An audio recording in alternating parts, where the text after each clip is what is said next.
اللهم صل علی محمد وآل محمد. بتا رہا تھا کہ بہت عظمت کے مالک ہیں جناب عباس. بلکہ آیت اللہ دستغیب نے داستان پرگندہ میں ایک جملہ لکھا کہ ایک یہ وہ عالم ربانی ہے آیت اللہ دستغیب کہ جب بم بلاسٹ ہوا تو شہید ہو گئے. اور ایک ہفتے کے بعد عالم خام نے کسی عالم کو کہا کہ تم نے مجھے مکمل دفن کیوں نہیں کیا. وہ جب بیدار ہوئے تو پریشان ہوئے کہ یہ آگے کیا کہہ رہے ہیں. جب مسجد میں آئے تو دیکھا کہ مسجد کی چھت کے اوپر گوشت کا ایک ٹکڑا لپٹا ہوا تھا. یہ وہ عالم ربانی لکھ رہا ہے کہ ایک عالم تھے اور مسائل حج میں پریشان تھے. ان کا یہ نظریہ تھا کہ شاید یہ جو مناسک حج ہم ادا کرتے ہیں ان میں کوئی تبدیلی واقع نہ ہو گئی ہو. اسی لیے وہ مسائل حج کے متعلق پریشان تھا اور چاہتا تھا کہ یہ مسائل حج میں کسی عالم سے نہ پوچھوں, زمانے کے امام سے پوچھوں. سبحان اللہ. بڑے عمل کیے. آخر حج کے موسم میں امام سے ملاقات ہو گئی. جب امام سے ملاقات ہوئی پوچھنے لگا مولا یہ جو ہم مناسک حج انجام دیتے ہیں یہ ویسے صحیح انجام دے رہے ہیں یا ان میں کوئی رد و بدل ہو گیا ہے. مولا نے فرمایا نہیں جیسے انجام دے رہے ہو ویسے ہی درست ہے. یہ جو مناسک حج تم انجام دے رہی ہو ویسے ہی ٹھیک ہے. اچھا اب یہ عرض کرتا ہے مولا اب کے بعد آپ کی زیارت کب نصیب ہوگی. اب کے بعد آپ کی زیارت کب نصیب ہوگی. امام نے فرمایا دیکھو حج میں عرفہ کے دن مجلس بپا کرنا. سبحان اللہ. عرفہ کے دن مجلس بپا کرنا.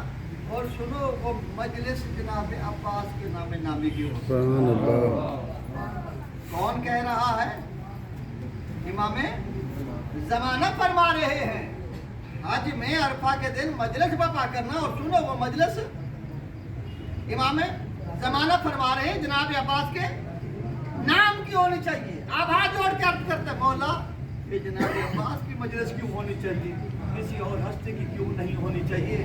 اب زمانے کے امام نے فرمایا دیکھو زمانے میں جہاں کہیں بھی جناب عباس کے نام کی مجلس بپا ہوتی ہے زمانے کی حجت پہ واجب ہو جاتا ہے کہ اس مجلس میں شریک. سبحان اللہ. اتنی عظمت ہے جناب عباس کی کہ علی جیسا شہنشاہ پوری زندگی میں اللہ سے دعا کر رہا ہے پڑھنے والے مجھے ایسا بیٹا عطا فرما.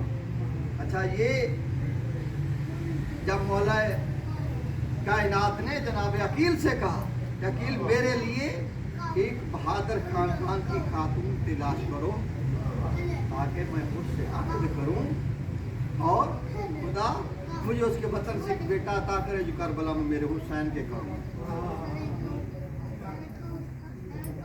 اکثر یہ بھی لکھا گیا ہے اور بتایا بھی جاتا ہے کہ جناب عقیل علم نصاب کے مالک تھے. عرب کے جتنے قبائل تھے ہر قبائل کے نسب سے جناب عقیل واقف تھے. بلکہ دنیا کے بڑے بڑے لوگ جناب عقیل کے سامنے آتے ہوئے گھبراتے تھے. ہر نسب کو جاننے والے تھے جتنے بھی جناب عقیل نصاب ہوں, لیکن مولا کائنات سے زیادہ علم تو نہیں رکھتے. بے شک جتنا بھی علم رکھنے والے ہوں جناب عقیل کا علم جناب علی سے تو بڑھ کے نہیں ہو سکتا. ہاں مولا کائنات نے جناب عقیل سے اس لیے کہا تھا کہ جس طرح میرے دل میں یہ آرزو ہے کہ خدا مجھے بیٹا عطا کرے وہ کربلا میں حسین کے کام آئے, اسی طرح یہ آرزو اس کے دل میں بھی پیدا ہو جائے. یہ آرزو عقیل کے دل میں بھی پیدا ہو جائے تاکہ یہ بھی کربلا میں کام آئے. اسی لیے جناب امیر المومنین کو عباس جیسا بیٹا ملا اور جناب عقیل کو مسلم جیسا بیٹا ملا. سبحان اللہ. اور دونوں کی زیارتیں دونوں کا مرتبہ دیکھنا ہونا. جب زیارت کے لیے جائیں تو دونوں کی زیارتوں کے الفاظ سیم ہیں, برابر ہیں,